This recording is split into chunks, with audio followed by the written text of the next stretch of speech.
19, versículo 19.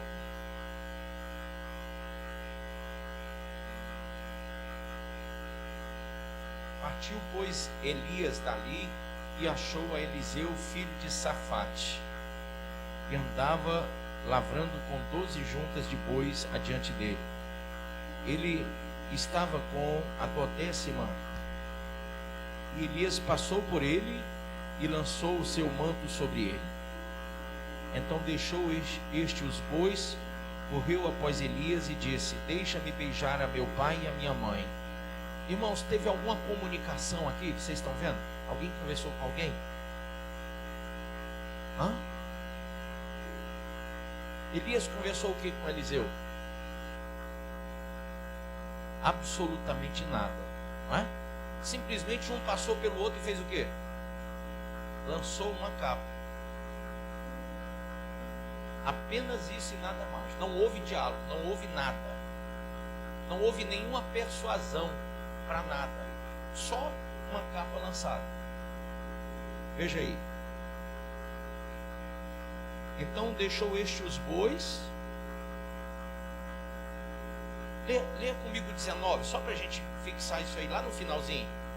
Diga assim: Elias passou por ele e lançou, grife aí, o seu manto sobre ele. Grife isso aí. Lançou o seu manto sobre ele. Então deixou este os bois, correu após Elias e disse: deixa-me beijar a meu pai e a minha mãe, e então te seguirei. Mas essa é a pergunta: como que só o manto? Renato, só o manto. Não teve conversa, não teve diálogo, ninguém sentou para tomar café. Foi só o manto sobre ele. E ele vai até o profeta Elias e disse: deixa-me me despedir do meu pai e da minha mãe, beijar os dois, e eu te seguirei.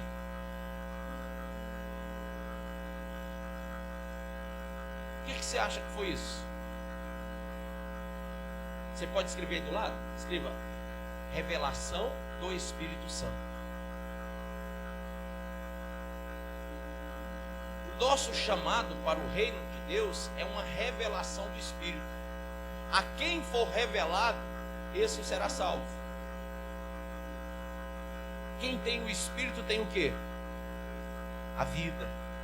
E quem não tem, a morte. Então, se você tem o chamado, você tem o Espírito. Então, o Espírito de Deus, ele é o único que vai te convencer a seguir Jesus.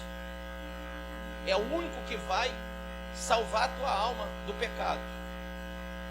Por mais que Elias sentasse com Eliseu, chamasse ele para conversa, tentasse discipular, doutrinar e tal, se não fosse um chamado verdadeiro, se não tivesse um chamado de Deus, se Deus não tivesse escolhido Eliseu, não ia funcionar. Se você ler, por favor, com muita paciência, no capítulo 19,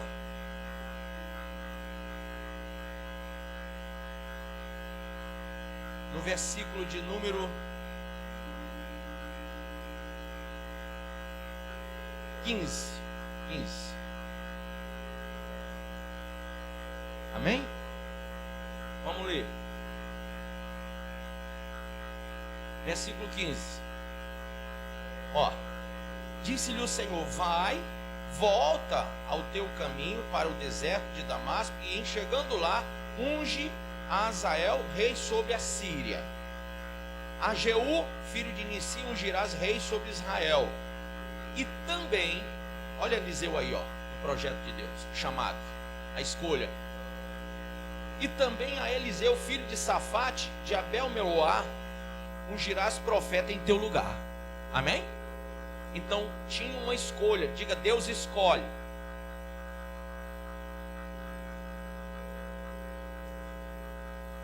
Quando Deus escolhe, o nome disso é chamado.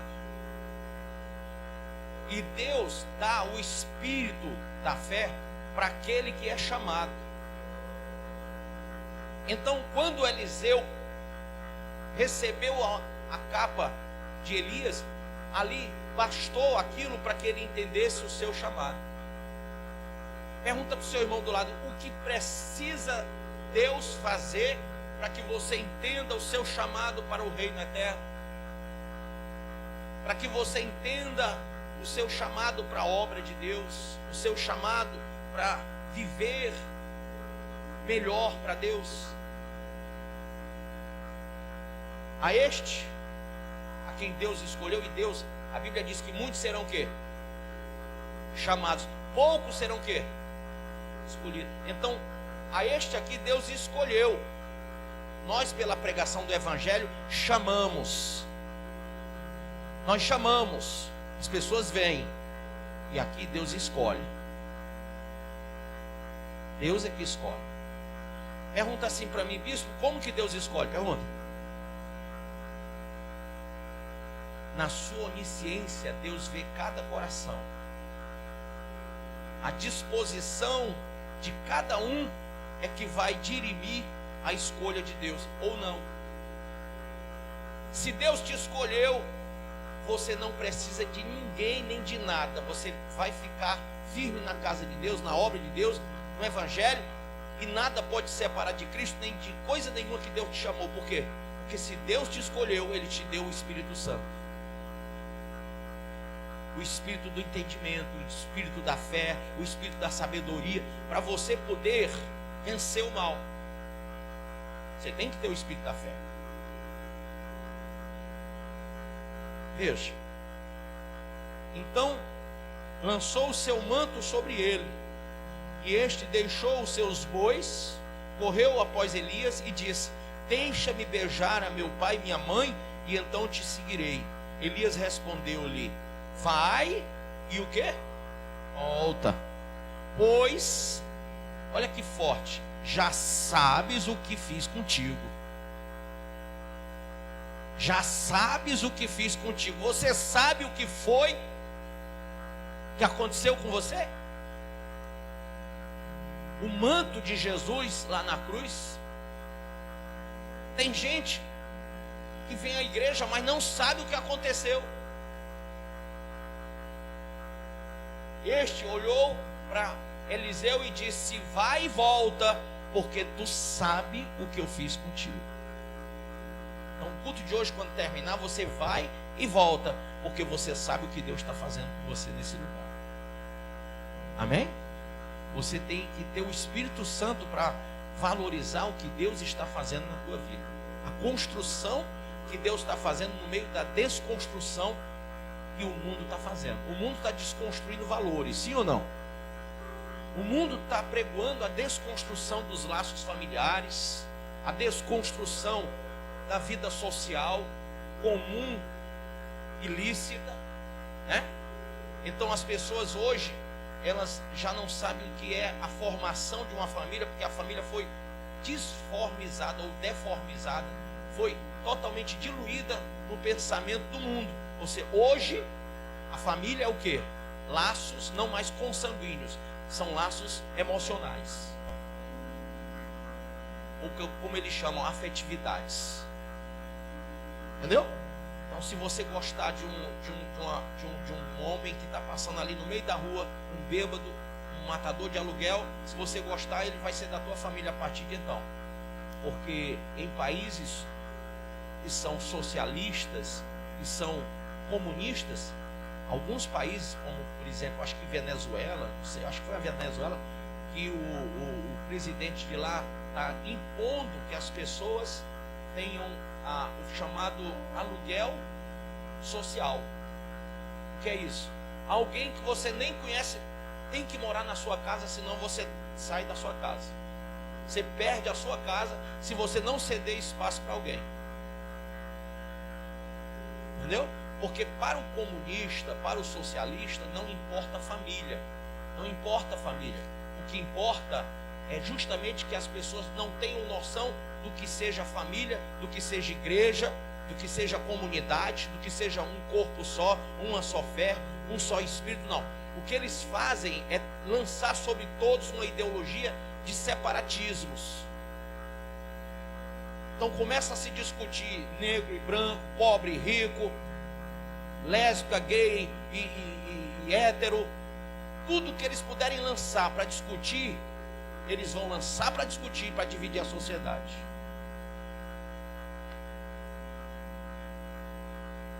Então, Deus, quando chama, Ele dá o seu espírito. Ele dá quantos espíritos? Só um. E esse um espírito chamado Espírito de Santidade ou Espírito Santo, ele entra para te dar uma visão e para te convencer de uma vez por todas quem você é, ou o que Deus fez com você lá na cruz. O manto que foi lançado para você foi um chamado de salvação, para você nunca mais se afastar dele. Amém ou não amém? Quem está entendendo? Então veja. Elias respondeu-lhe: vai e volta, pois já sabes o que fiz contigo. Voltou Eliseu, que seguia Elias, tomou a junta de bois e os imolou, e com os aparelhos dos bois cozeu as carnes e as deu ao povo, e comeram. Então se dispôs a seguir, e seguiu a Elias e o servia. Amém? Põe a mão sobre a Bíblia e diga: Pai, fala ao meu coração e me ensina a tua palavra, em nome de Jesus. Diga amém. Pode sentar.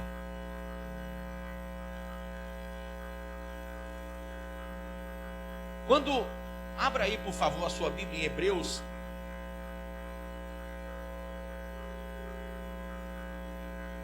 Hebreus.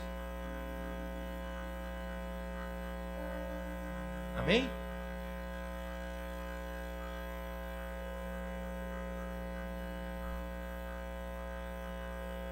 Capítulo 11 diz assim: ora, a fé é o firme fundamento das coisas que se esperam e a prova das coisas que não se veem. Porque por elas os antigos alcançaram o quê? Testemunho. Então, eu estava falando isso hoje de manhã no estudo. Qual é o testemunho que os antigos alcançaram? Quando a gente lê o Antigo Testamento, o que é que a gente vê lá? Abraão fez o quê? Isaac o quê? Jacó o quê? Deus escolheu Abraão no meio de um povo caldeu, no meio da família de Terá. Deus escolheu Abraão. Depois Deus pega e escolhe Isaac quando Ismael já estava vivo. Deus escolheu quem? Isaac. Depois Deus escolhe Jacó quando o primogênito da família era quem? Saul. É interessante Deus, porque embora tudo colabora para que Saul fosse o líder, para que Ismael fosse o herdeiro da casa de Abraão, no lugar de Ismael Deus colocou Isaac, no lugar de Saul Deus colocou Jacó. Deus escolhe. E há quem diga que Deus escreve certo por linhas tortas. Esses são pessoas loucas que falam. Sabe por quê? Deus não tem mal de Parkinson. Deus não tem mal de Parkinson. Deus escreve certo por linhas bem certinhas. Nós é que não entendemos a visão de Deus. Nós é que não percebemos a escolha de Deus. Então é muito fácil para você pensar assim: rapaz, por que fulano é tão grande, cresceu tanto na fé, isso e tal, e eu ainda continuo aqui nessa vidinha? Imagine você, essa semana eu vi isso, e hoje eu estava vendo de novo com a minha esposa, a foto de uma bailarina. Eu não sei se tu consegue, filha, ver no teu celular, está aqui. Quem já viu essa? Quem gosta de artes, olhar para quadros, levanta a mão. Quem já ficou na frente de um quadro, olhando sem saber o que estava pintado lá, mas olhando, para ver o que a tela queria dizer. Eu tenho essas noias de ficar assim, feito bobo, sabe? Eu fico tentando achar algum traço que me diga alguma coisa. Mas esse quadro, ele não precisava de muita coisa para entender. Esse não. Esse é uma bailarina E aí, eu não sei fazer isso, porque minha época de balé passou e eu não peguei. Mas ela está de ponta de pé, com aquele sapatinho branco, de um lado. A outra perna mostra a mesma bailarina, com o pé todo machucado, sem o sapatinho, com faixas no pé e o pé machucado. Não tem um entendimento. O que quer dizer essa bailarina com um pé, um sapatinho e o outro machucado? E os dois pezinhos em pé. O que quer dizer isso? O que é que essa arte quer passar? O que é que essa pintura está te dizendo? A irmã foi quase em cima do negócio.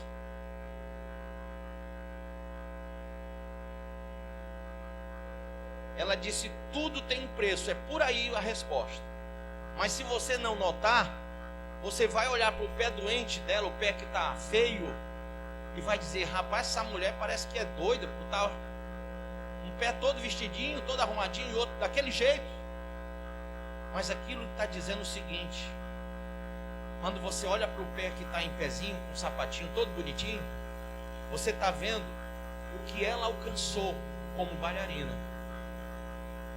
Mas quando você olha para o outro pé, todo machucado, você vai ver o preço que ela pagou para chegar lá. Porque um dia ela teve que ficar de ponta de pé durante muito tempo para alcançar os resultados da vida dela. E hoje o outro pé mostra o resultado do tempo que ela lutou, que ela se equilibrou na ponta do pé. Então, quando você tem alguma coisa na vida, um carro, uma casa, qualquer coisa, todo mundo olha para você e diz o quê? Que sorte, hein? Que sorte que você tem, né? Hein? Você é sortudo. Rapaz, como você é sortudo, né? Agora presta atenção. Tem um filósofo que ele diz que quem diz isso é o invejoso, é o incompetente, que diz que você é sortudo. Porque são pessoas que não tiveram e não alcançaram resultado nenhum na vida, e olham para o que você tem e não vê o preço que você pagou para chegar lá. Elas preferem atribuir a sorte do que dizer que você é competente. Muita gente critica você sem saber o preço que você pagou para chegar ali. Sim ou não, pessoal? Vocês acham que quando você olha na pessoa do apóstolo Paulo, por exemplo, você vai ver um homem jovem pregando a palavra. Depois, lá no final, lá na carta a Timóteo, você vai ver um cara velho. Quando ele escreve a Filemon, você vai ver um homem dizendo: agora eu, Paulo velho, preso. Paulo velho, preso. Ele atribui a si a idade. E aí, todo mundo diz: rapaz, o grande apóstolo Paulo. Mas não sabe o preço que ele pagou para ser grande diante de Deus. O grande Abraão, mas não sabe o que ele pagou para ser grande. O grande Isaac, o grande Jacó, pai das nações de Israel, né? É? E o preço que ele pagou? E o preço que José pagou nos cárceres do Egito para ser governador? O preço que você pagou para ter esse carrinho que você anda, para ter a casinha que você mora? O preço que você pagou para abrir a empresinha que você tem? Ninguém dá valor porque não sabe a tua história. Sim ou não, pessoal? Quem está entendendo, levanta a mão. Por que as pessoas não valorizam o que Deus fez por elas? Porque elas não conhecem a história. Elas não entendem. Elas não percebem o que significa aquele manto da cruz, aquele sacrifício da cruz. Mas Eliseu bastou Elias passar com o manto e ele já, opa, isso é um chamado. Deixa eu beijar meu pai e minha mãe que eu volto para te servir. Não precisou de nada para ele entender isso. Eu fico invocado que tem gente que passa 1 ano, 10 anos, 20 anos dentro da igreja e não entende o chamado.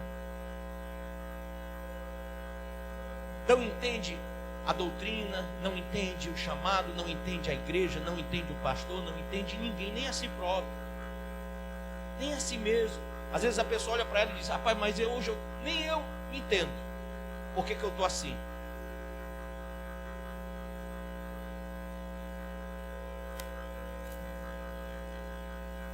Todos nós fomos chamados por Deus, mas temos que lutar para que a escolha seja feita.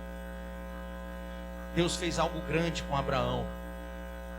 Deus fez algo grande com cada um daqueles homens. Eles alcançaram testemunho. Amém? Você está aqui nessa vida para alcançar o que, irmão? Para ser o quê? Fazer o que dessa vida? Você vai ser mais alguém que morreu sem sentido nenhum? Sem resultado nenhum para Deus? Você vai se conformar como a Bíblia fala? Abra aí a sua Bíblia, por favor. Abra aí em 2 Timóteo 4. 2 Timóteo capítulo 4. Amém? Versículo 9.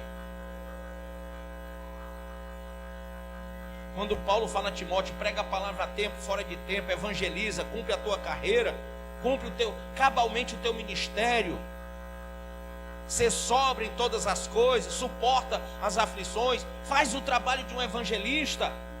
Aqui no versículo 5, quem está vendo? Faz o trabalho de um evangelista. Olha que coisa linda. Vamos ler do início, vamos? Olha aqui, ó. Conjuro-te perante Deus, a Cristo Jesus, que há de julgar os vivos e os mortos, pela sua manifestação e pelo seu reino. Prega a palavra, insta, quer seja oportuno, quer não, corrige, repreende, exorta com toda longanimidade e doutrina, pois haverá tempo em que não suportarão a sã doutrina, pelo contrário, cercar-se-ão de quê? De líderes, de mestres, segundo as suas próprias cobiças, como que sentindo coceira nos ouvidos, e se recusarão a dar ouvidos à verdade, entregando-se a quê? As fábulas, as historinhas. Tu, porém, ser sóbrio em todas as coisas, suporta as aflições. Isso é o chamado. Ser sóbrio, suporta as aflições. Que mais? Faz o trabalho de um evangelista, cumpre cabalmente o teu ministério. Quanto, a mim, estou sendo já oferecido por libação, e o tempo da minha partida é chegado. Paulo está dizendo: eu vou morrer, chegou minha hora, o tempo da minha libação chegou, o meu tempo está acabando, estou de partida. Combati o bom combate, completei a carreira, guardei o quê? A fé. Guardei a fé. Já agora, a coroa da justiça me está guardada, diga amém, a qual o Senhor, reto juiz, me dará naquele dia, e não somente a mim, mas também a todos quantos amam a sua vinda. Procura vir ter comigo depressa. Paulo está lá, prestes a morrer, dizendo isso. Procura vir depressa para mim. Vem cá, urgente, não demora não. Porque Demas, tendo amado o presente século, tem muito crente Demas, tem muito crente Demas, que ama o presente século e abandona o chamado. Olha o que diz: porque Demas, tendo amado o presente século, me abandonou e se foi para Tessalônica. Crescente foi para a Galácia, Tito para a Dalmácia. Somente Lucas está comigo. Toma contigo Marcos e traze-o, pois me é útil para o ministério. Amém? Então, o que é que Paulo está dizendo? Olha, Demas me abandonou. Por quê? Demas era um homem da obra. Se você for ver o livro de Filemão, no capítulo 1, você vai ver que Paulo cita Demas como um companheiro de obra. Mas Demas começou a ver a vida de Paulo, não era fácil a vida de Paulo. Paulo estava encarcerado, Paulo sofreu chibatadas, Paulo era apedrejado, Paulo corria da guarda pretoriana. Ele começou a ver aquilo ali e disse assim: rapaz, teve uma época que isso me atraiu, mas eu estou vendo que esse Paulo é um pouco exagerado, eu estou vendo que não precisa disso tudo. E ele começou a ser seduzido pelo presente século que ele vivia, onde ele começou a ficar negligente, começou a entrar na zonazinha de conforto dele, dizendo: ele não precisa disso tudo, não precisa dessa força toda, não precisa se lançar desse jeito, isso é loucura. E aquilo que ele admirava, talvez você seja assim, tenha admirado muito o Evangelho, ele passou a não admirar mais. Aquilo para o qual ele era feito e quente, ele ficou frio e ficou displicente. Então Demas olhou para o presente século e disse: eu tenho que viver minha vida, não posso ficar sujeito a essas coisas de Paulo. E aí abandonou a Paulo. Quem está entendendo o que eu estou falando?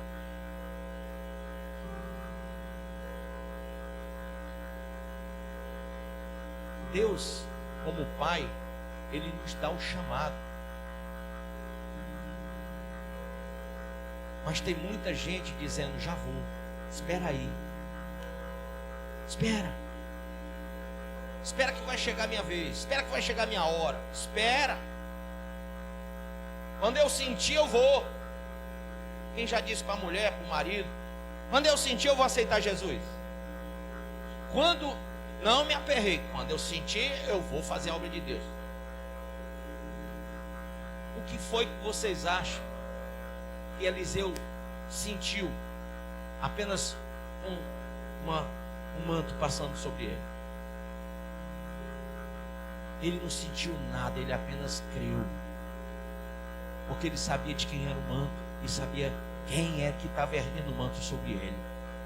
Eliseu conhecia Elias, de fama, meu irmão.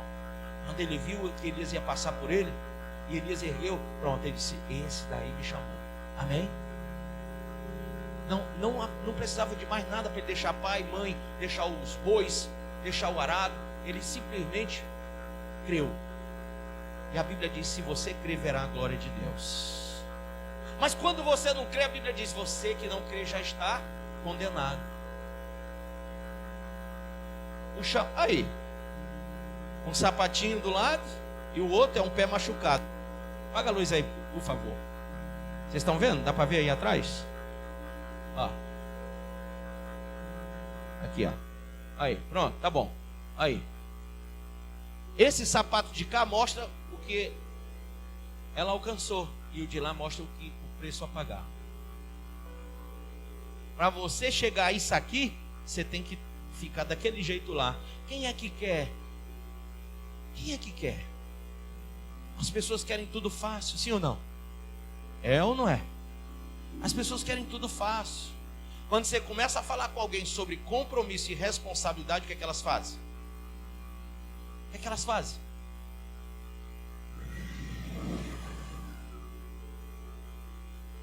Sim ou não? Você estava lá namorando com a moça, estava dando tudo certo, cinema, pipoca, refrigerante, entendeu? Abraço para cá, abraço para lá, beijo para cá, beijo para lá, meu amor para cá, meu amor para lá. Aí ela resolveu dizer assim para você: e aí? É que vai ficar? O quê? Ora, o quê?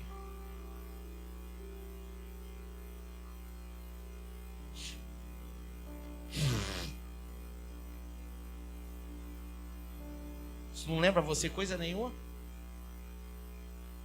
Tá com 15 anos que você me deu esse anel de noivado.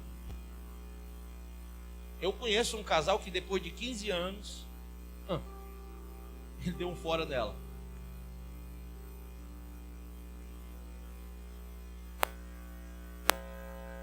E aí?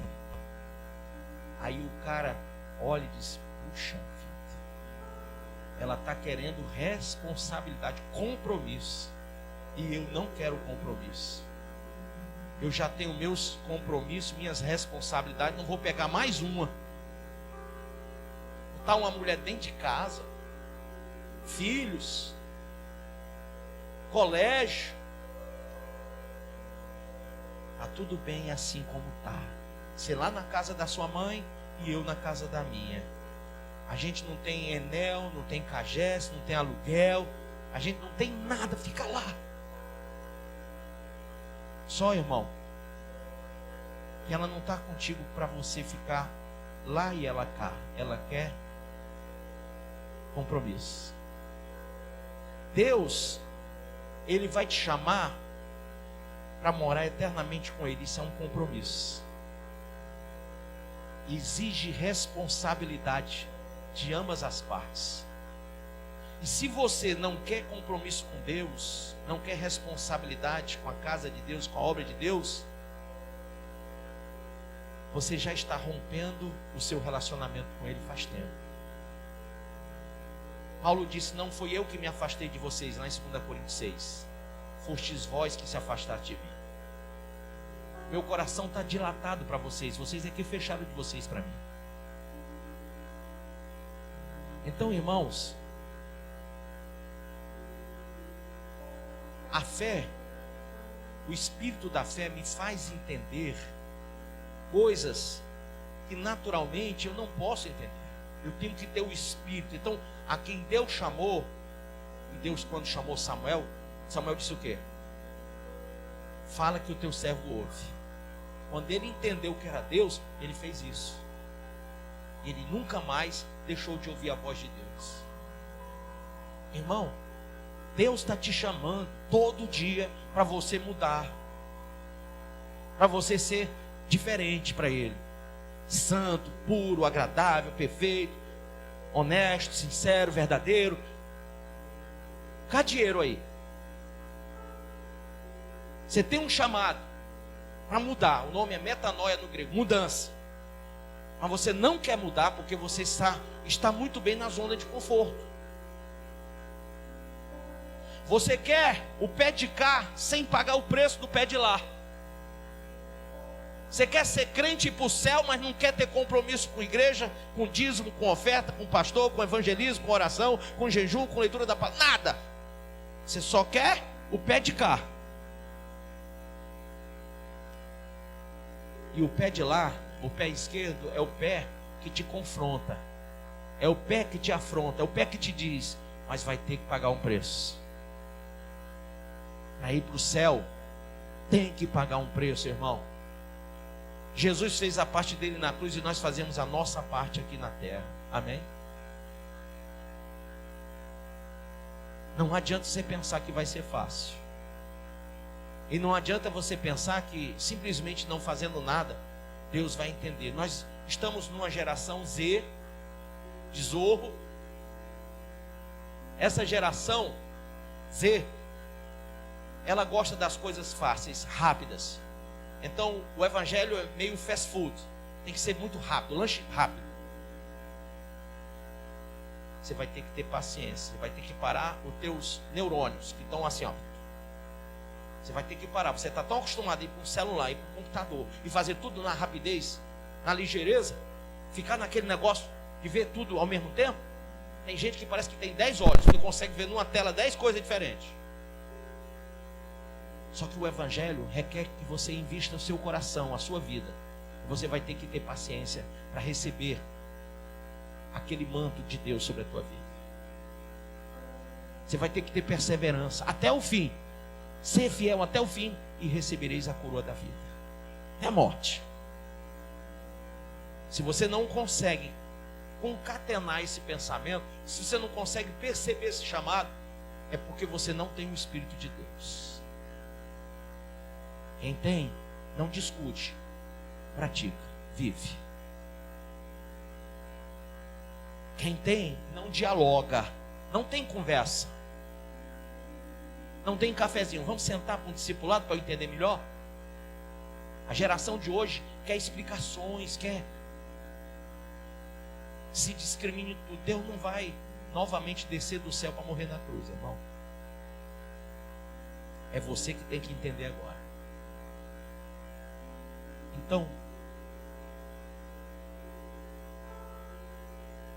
nosso chamado, a nossa salvação, está ligada ao nosso compromisso, à nossa responsabilidade com tudo aquilo que nós aprendemos na palavra de Deus.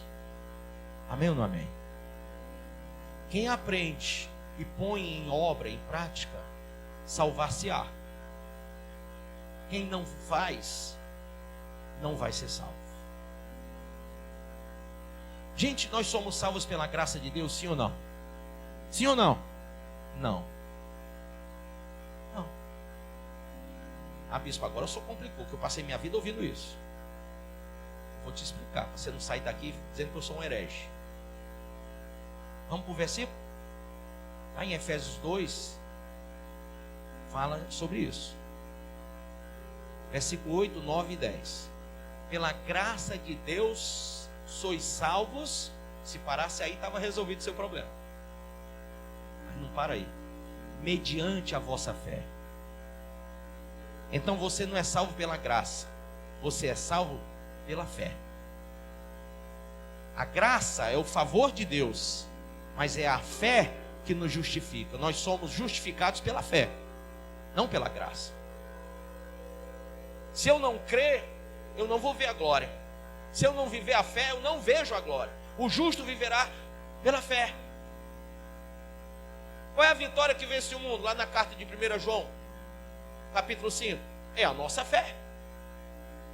Quem alcançou o testemunho na Bíblia, alcançou pela fé. Tudo que foi criado foi pela fé. Entendemos pela fé que tudo foi criado por aquele que nós não vemos. Tudo é pela fé. A graça é o ato de amor, de misericórdia. A graça vem de Deus, a fé é de nós para Ele. A contrapartida não é a graça. A graça é o envio. A minha contrapartida é eu receber a graça pela fé. E se eu não receber com fé, eu não vou ter salvação. Ah, bispo, eu tenho fé. Você tem fé? Então presta atenção. Cadê as tuas obras? Cadê as tuas obras? Não, bispo, eu falei que eu creio. Eu não falei que eu vou trabalhar para Deus. Eu não falei que eu vou suar a camisa. Eu falei que eu creio. Tiago 1 diz: me mostra a tua fé sem obras, porque toda fé sem obras é morta. Ele disse: e eu vou te mostrar a minha fé pelas minhas obras. Então, se você diz que tem fé e não pratica nada, a tua fé é morta. Mas se você diz que tem fé e pratica a obra da fé, se você vive o espírito da fé, então automaticamente essa fé te salvou. Vai, porque a tua fé te salvou. Não foi isso que Jesus disse àquela mulher do fluxo de sangue? Vai, que a tua fé te salvou. Foi isso que ele falou para o centurião. Foi isso que ele falou para o que subiu na árvore, o Zaqueu. Então, sem fé, está lá em Hebreus, é impossível agradar a Deus. Quem se aproxima de Deus tem que se aproximar pela fé. Se você não tem o espírito da fé, você não entende a igreja, você não entende a obra, você não entende o chamado, você não entende o compromisso, você não entende a responsabilidade. Você foge de tudo isso como o diabo foge da cruz. Mas se você tem o espírito da fé, você cai dentro. Está entendendo não? Você vai para cima. Você na igreja quer ser cabeça e não cauda. Você corre para dentro por quê? Porque a tua fé te leva a tirar da frente, a transpor as montanhas de dúvidas, de problemas. Quando você tem fé, a fé pode curar você de qualquer enfermidade, pode libertar você de qualquer mal. E você não precisa de mim para ter fé, mas você precisa sim ouvir o que eu estou falando, porque a fé vem pelo ouvir. A fé vem pelo ouvir. Abra, por favor, para a gente concluir o que eu estou falando, em Isaías 53. Quem creu? Quem tem fé na nossa pregação? Quem creu nessa noite? Quem tem fé nessa pregação? E a quem foi revelado o braço forte do Senhor? Amém? A quem foi revelado o braço do Senhor? Aí, o que é revelação do braço? É revelação da força, do poder. Eu pergunto o que Isaías está perguntando. Um homem que foi partido ao meio está perguntando: tem fé para ser partido ao meio?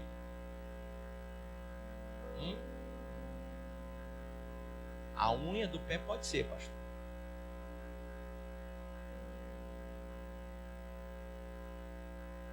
Você não quer nem quebrar a unha do dedo, quanto mais partido ao meio, né? Mas olha o que ele diz: quem creu nessa palavra e a quem foi revelado o poder de Deus?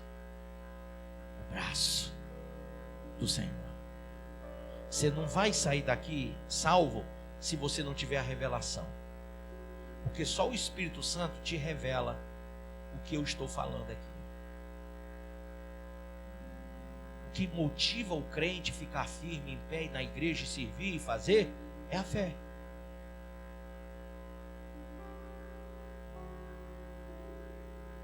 Como eu falei domingo passado, vou falar de domingo passado, que o povo não vem na sexta, aí eu tenho que falar de domingo passado. Mas eu falei domingo passado, agora eu estou com... Isso está sendo bom, porque eu estava pensando que eu estava ficando com Alzheimer, e voltei agora a lembrar das coisas.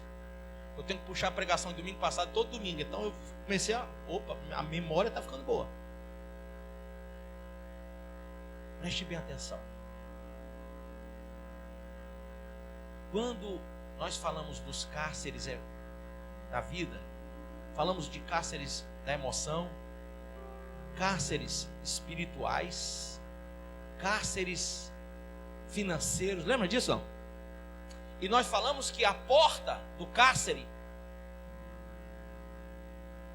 você entra fácil, ela está aberta. Quem já pegou passarinho sabe disso, a porta fica como? Aberta. E o que o passarinho quer ficar onde? O que te atrai está lá dentro do cárcere. Então você entra no cárcere porque está sendo atraído. O diabo está te atraindo para lá. Quando você entra no cárcere, você está tão fitado no que você quer, no que você gosta, no que você deseja, que você entra e esquece do que você já andou. E quando você olha para trás, puxa, onde é a porta de saída? Porque virou um labirinto. Lembra que eu falei do labirinto? E labirinto é um lugar que você entra, mas não consegue sair.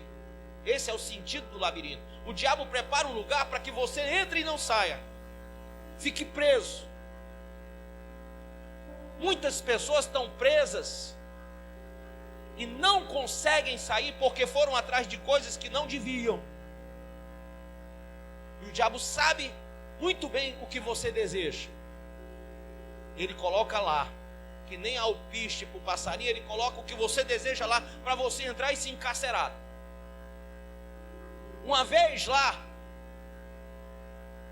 você precisa muito de luz para sair, porque lá é trevas.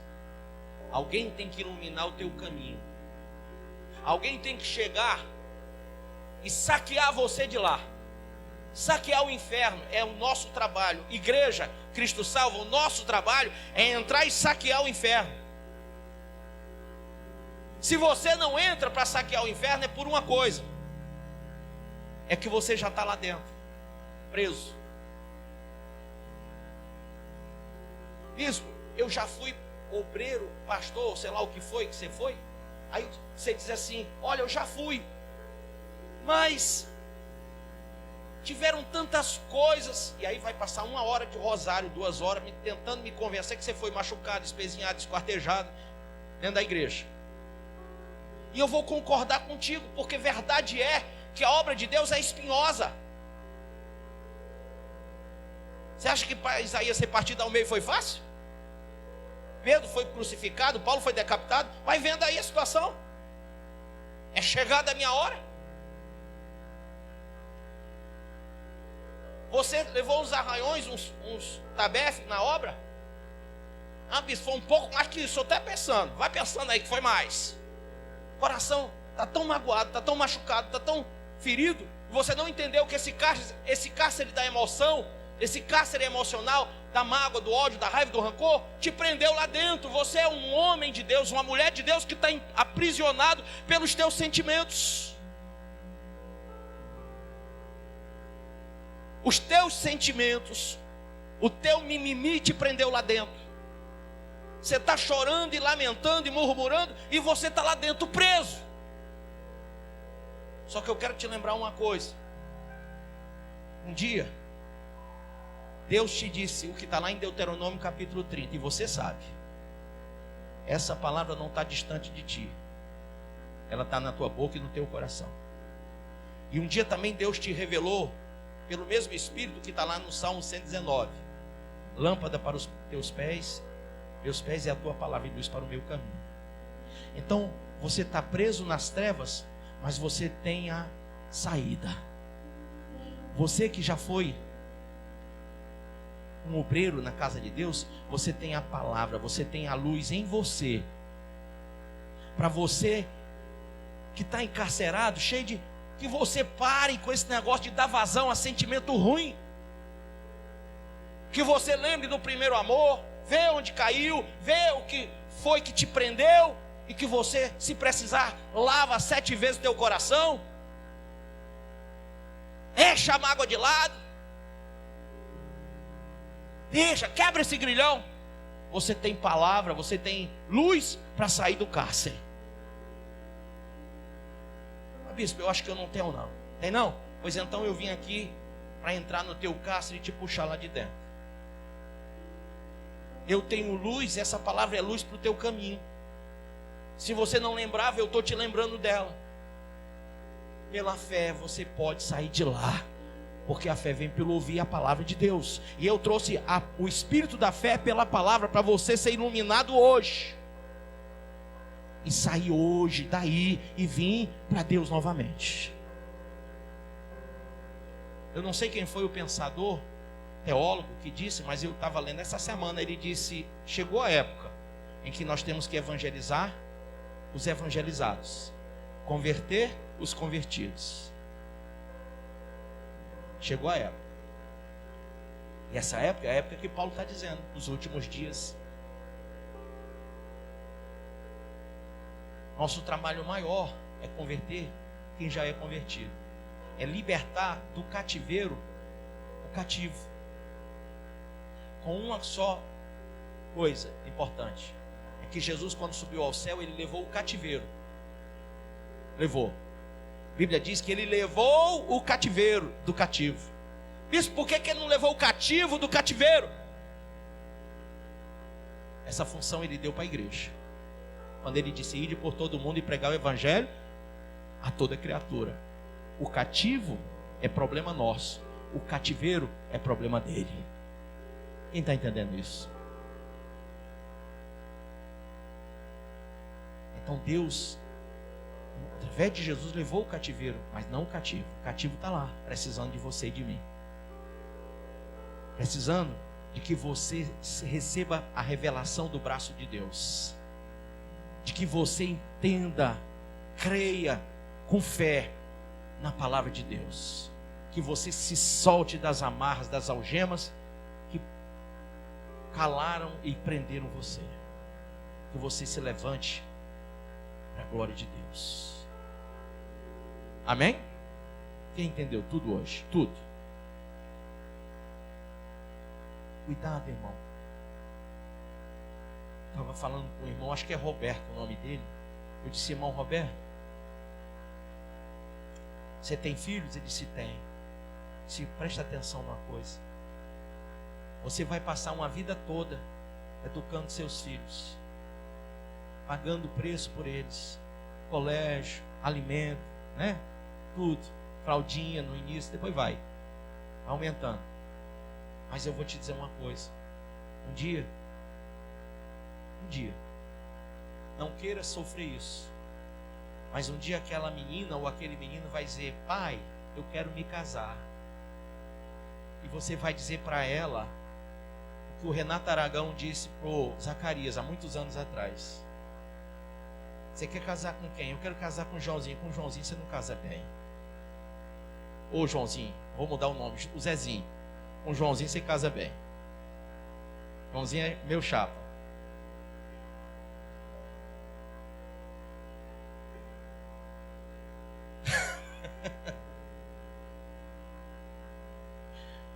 Aí, quem lembra desse negócio? Tá? Tem por aí na internet ainda, né? Quando o pai diz isso para a filha, caramba, não vem na memória dela os anos de sofrimento do pai, não. A única coisa que ela consegue ter na memória virtual dela é o não.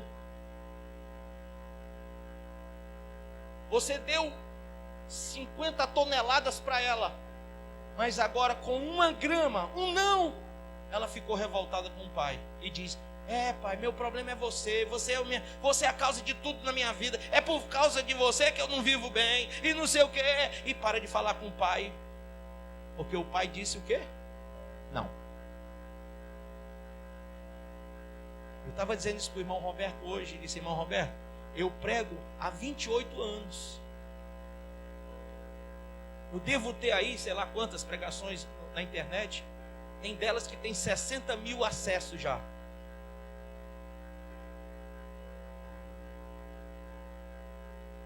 E às vezes me incomoda pensar que alguém não fala comigo, não me ama por causa de um não. Um não.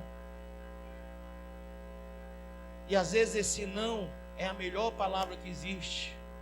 Porque se você ama seu filho, não quer dizer não porque eu te amo. Não porque eu sei o que é que vai acontecer. Eu já passei por isso aí. Eu já entrei nesse labirinto que você está querendo entrar. Eu já passei por esse cárcere. Mas a pessoa cheia de emoções, de desejos, aflorando pela pele, ela não quer saber, ela está cega. Sansão estava cego por causa de Dalila, perdeu tudo por causa de Dalila, estava rodando aquele moinho por causa de Dalila, e de repente ele começou a pensar novamente. Ele disse: puxa, eu perdi tudo por causa de eu ter aberto meu coração para essa mulher. Deus já tinha dito não antes, muito antes, quando ele nasceu. Deus disse que ele não podia se unir a mulheres filisteias. Mas ele não quis ouvir o não de Deus. Ele disse: não, Senhor, não, eu não quero saber disso não. O Senhor está dizendo não, mas eu sei o que é melhor para mim. Como que chama? Veio falar. Bom, tá vendo como eu estou sendo curado do Alzheimer? Ultimamente eu tenho visto isso. As pessoas estão customizando o Evangelho. Você pode me perguntar o que é customizar o Evangelho, eu vou te responder. Elas estão pegando e estão tentando criar alguma coisa que agrade elas. Então, se a pregação não foi boa para você, você customiza essa pregação para que ela fique do seu jeito. Irmão, Deus quer que você receba no seu coração o rolo. E quando ele falava com os profetas, ele dizia: engole esse rolo. Abre a boca. Que nem minha mãe e meu pai diziam: abre a boca. Abre. E eu dizia: não, magnésia não, abre. Óleo de risto não, pelo amor de Deus, óleo de risto não, abre. Anda, a chinela aqui do lado. Vai ou não vai? Aí olhava para a chinela, olhava para a chinela. E eu tinha que engolir aquele troço. Meu irmão, você não sabe como é ruim. Quem sabe? Quem tomou? Chega a dar uma coisa. Mas aquilo ali, eu tinha que beber para o meu bem. Eu não podia customizar aquele momento. Eu tinha que passar por ele. Você não pode customizar a vida. Você vai ter que passar por coisas. Deus já falou isso. Tudo que Ele quer é que você seja maduro para viver a vida. Um cristão maduro consegue viver uma fé que não o faz retroceder para perder a alma, mas faz avançar para conservar a mesma. Amém? Amém, amém? Fique de pé.